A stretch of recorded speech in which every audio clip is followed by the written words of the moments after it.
You ask Tiger to calculate. This deals with finding the midpoint between 2 points.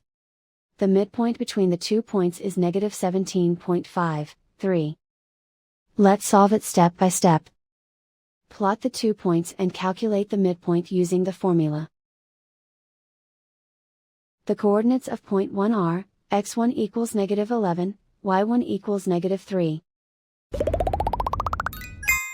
The coordinates of point 2 are, x2 equals negative 24, y2 equals 9. PM represents the midpoint of the 2 points.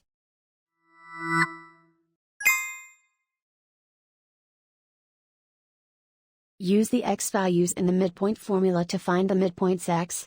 x1 equals negative 11.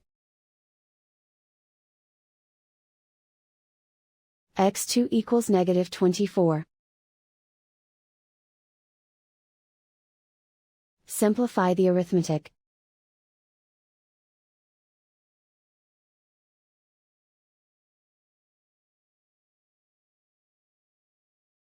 Use the y values in the midpoint formula to find the midpoints y.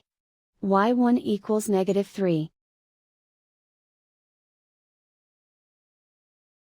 y2 equals 9.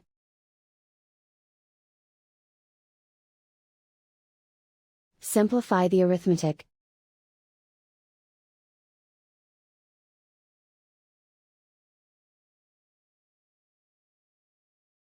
And so, the midpoint is negative 17.53.